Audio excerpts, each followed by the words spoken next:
اعوذ باللہ من الشیطان الرجیم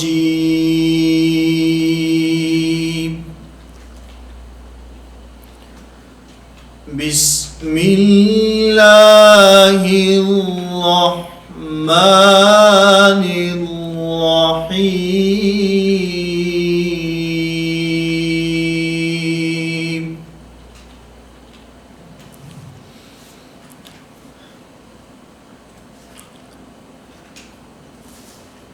آج کے اس سبق میں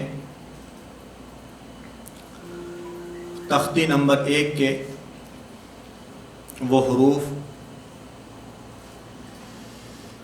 جو باقی ہیں ان کی ادائیگی اور ان کا مخرج، ان کی مشق،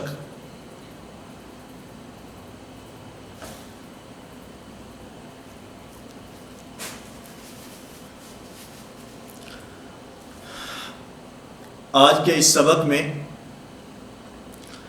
پہلی تختی کے بقیہ حروف کی ادائیگی، ان کا مخارج اور ان کی مشق میں آپ حضرات کی خدمت میں پیش کرتا ہوں۔ پھر وہی گزارش کروں گا کہ پوری توجہ اور دھیان کے ساتھ بیٹھیں اور حروف کی ادائیگی کے وقت قاعدہ کی طرف دیکھنے کی بجائے استاد کی طرف دیکھیں، معلم کی طرف دیکھیں گے تو حروف کی ادائیگی درست ہو جائے گی۔ قا، ضا، پہلے سبق کے اندر بھی اس میں ممکنہ غلطیاں میں آپ کی خدمت میں پیش کر چکا ہوں کہ اس میں عمومی طور پر یا توئیں پڑھ دیتے ہیں یا پھر توا پڑھ دیتے ہیں۔ توا، زوا، توئیں، زوئیں، یہ توئیں اور زوئیں نہیں ہے، یہ توا اور زوا نہیں ہے، بلکہ یہ طا، منہ کھول کے۔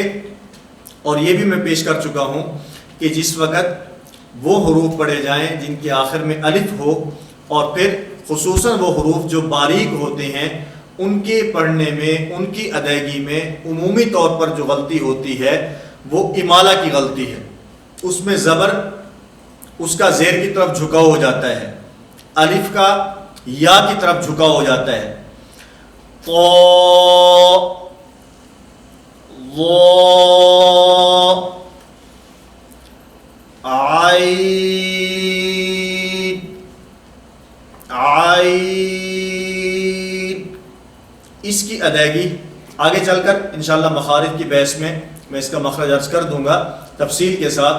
فی الوقت اتنا سمجھ لیں کہ اس کی ادائیگی حلق کے درمیان سے کرنی ہے، جس طرح ہا، اح، اسی طرح عین، یہ حلق کے درمیان سے، وسط حلق، عین،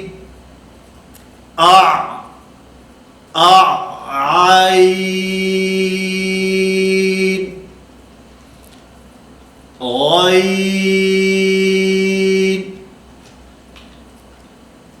فا، یہ فا نہیں ہے، فا، منہ اوپر کی طرف کھولیں گے، فا، قاف، یہ پر پڑھیں گے، اس کو موٹا پڑھا جائے گا، اور اس کے ساتھ کاف۔ اس کاف میں جو عموماً غلطی ہوتی ہے وہ پڑھتے ہیں کیاف، کیونکہ قاف کو موٹا پڑھا ہوتا ہے تو اس کو باریک کرنے کے لیے کیف امالہ کر دیتے ہیں۔ یہ کیف نہیں ہے، کاف، کیاف نہیں ہے۔ جیسے عام طور پر ہم کسی بچے کو کہتے ہیں کاکا، کاکا، اب کاکے کو کوئی آدمی کیا نہیں کہتا ہے، کیا کہتے ہیں، کاکا۔ اسی طرح کاف، لام، لام کی ادائیگی میں آواز ناک میں نہ جائے، لیم، یہ لام نہیں ہے، لام کھلے منہ کے ساتھ، لام، میم، میم، اس کے اندر بھی عموماً آواز ناک میں چلی جاتی ہے، آواز ناک کے اندر نہ جائے. جیسے کسی کا نام ہوتا ہے وسیم، ہم کیا کہتے ہیں؟ وسیم. میں ادائیگی کے ساتھ اس کو بیان کر رہا ہوں. وسیم، میم، نون،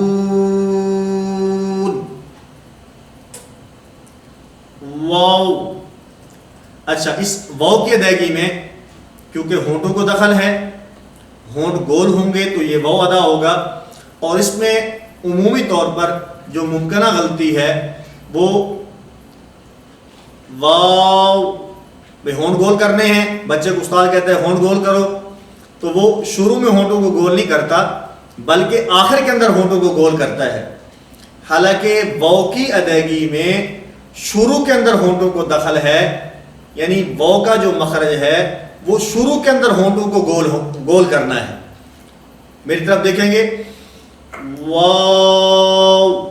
جب آپ اس حرف کو پڑھنا چاہتے ہیں، حرف کو پڑھتے وقت، حرف کو شروع کرتے وقت آپ کے ہونٹ شروع سے گول ہونے چاہیے. واو. ہا، حمزہ، یا،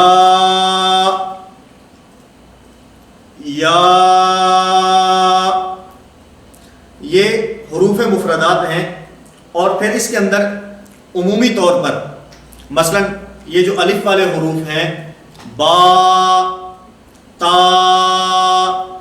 سا، اس میں دو غلطیاں عموماً سامنے آئی ہیں، دیکھنے میں آئی ہیں. کبھی اس کو بہت لمبا کر دیتے ہیں، مثلا با، تا، یہ اتنا لمبا نہیں ہے. میں نے پہلے بھی آپ کے سامنے پیش کیا کہ اس کی مقدار ایک الف کے برابر ہے، اس سے زیادہ اس کو لمبا نہیں کرنا. اچھا، آپ بچے سے کہتے ہیں کہ بچے اس کو آپ نے زیادہ لمبا کر دیا ہے، تو وہ اس کو چھوٹا کرنے، اس کو مختصر کرنے کی کوشش میں کیا کرتا ہے؟ با، تا، آخر میں حمزہ لے آتا ہے، اس کے اندر جھٹکا پیدا ہو جاتا ہے. تو اس کو بہت لمبا بھی نہیں کرنا کہ با، تا، یہ بھی نہیں ہے. اور اس کو مختصر کرتے ہوئے اتنا مختصر بھی نہیں کرنا کہ آخر کے اندر حمزہ آ جائے. با، تا، ہا، فا، یا. یہ جو میں غلط پڑھ رہا ہوں، یہ اس لیے نہیں کہ اس طرح پڑھنا ہے، یہ پرہیز بتا رہا ہوں. اس طرح نہیں پڑھنا، اس سے بچنا ہے، اس سے بچنے کی کوشش کرنی ہے. جیسے آپ دوائی لینے کے لیے کسی ڈاکٹر کے پاس جاتے ہیں تو ڈاکٹر صاحب جہاں آپ کو دوائی لکھ کر دیتے ہیں وہیں پر پرہیز بھی بتاتے ہیں. یہ آپ نے کرنا ہے، یہ آپ نے نہیں کرنا.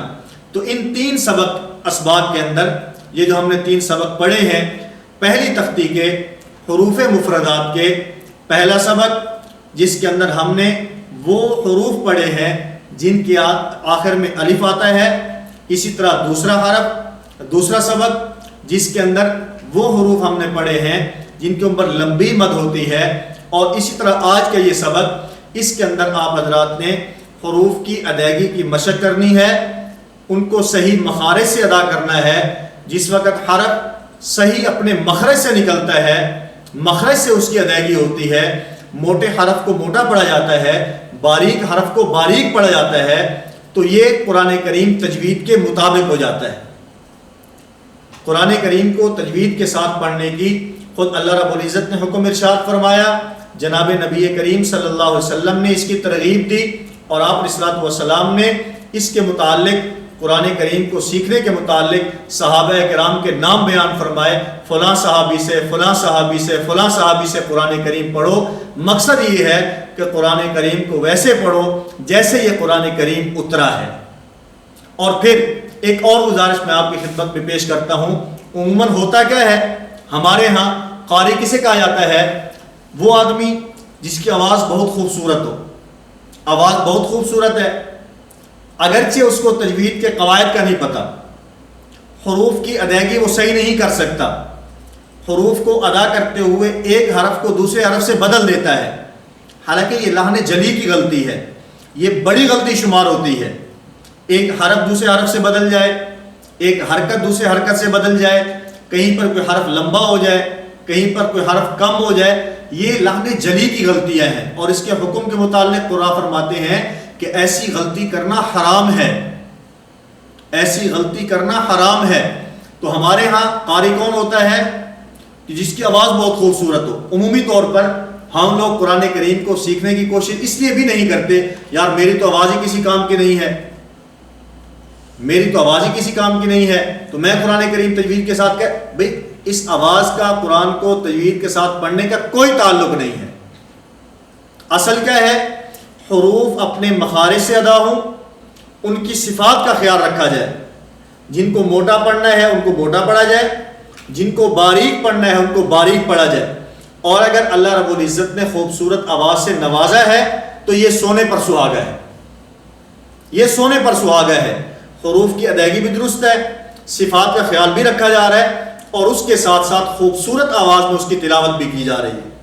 تو اس لیے آپ تمام احباب، ایک مرتبہ میں پھر آپ حضرات کی خدمت میں یہ گزارش کروں گا کہ پوری توجہ اور دھیان کے ساتھ ان اسباق کو پڑھیں، سبق پڑھتے ہوئے بھی ساتھ ساتھ مشق جاری رکھیں۔ آپ کے بچے آپ کے ساتھ موجود ہیں، ان سے پڑھیں، ان سے سنیں بھی صحیح، ان کو سنائیں بھی صحیح۔ مشق کریں گے، تکرار کریں گے، بار بار پڑھیں گے، پریکٹس کریں گے تو ہمارے حروف کی ادائیگی درست ہو جائے گی۔ آخر میں آپ حضرات کی خدمت میں سورۃ الناس کی تلاوت،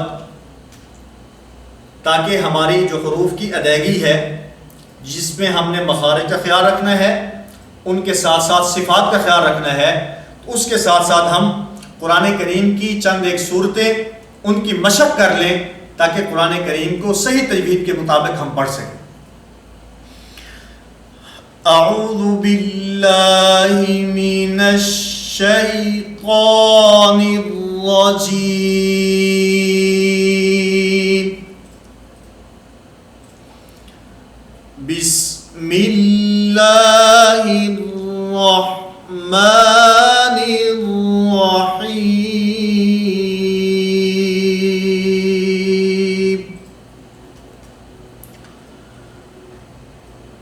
قل اعوذ برب الناس۔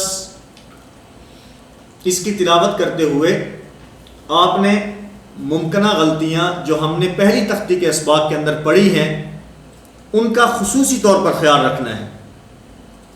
مثلا قل کا جو لام ہے اس پر قلقلہ نہ ہو، اعوذ حمزہ الگ، عین الگ، کیونکہ اس کا مخرج الگ ہے، اس کا مخرج الگ ہے۔ ذال ہے، ذال کی ادائیگی میں زبان دانتوں کے ساتھ ٹکرائے، زبان دانتوں کے ساتھ لگے، تو جو ممکنہ غلطیاں پہلی تختی کے اسباق میں گزر چکی ہیں ان کو مد نظر رکھتے ہوئے آپ حضرات نے اس کی مشق کرنی ہے۔ قل اعوذ برب الناس، ملک الناس، الہ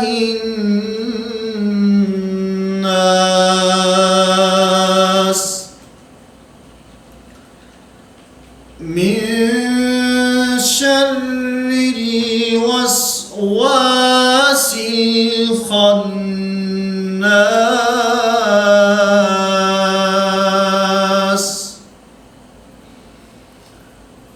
الذي يوسوس في صدور الناس۔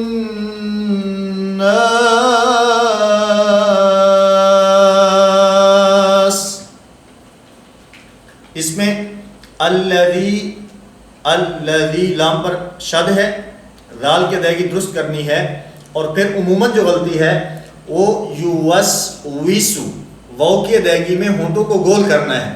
ہم پڑھتے کیا ہے؟ یوسوسو، وی 19 وی، یہ 19 وی نہیں ہے، یوسوسو، واو کی ادائیگی میں ہونٹوں کو گول کرنا ہے۔ الذی یوسوس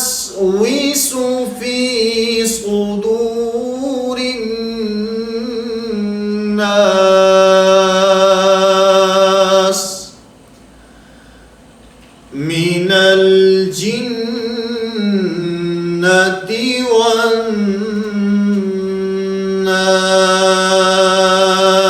والناس صدق الله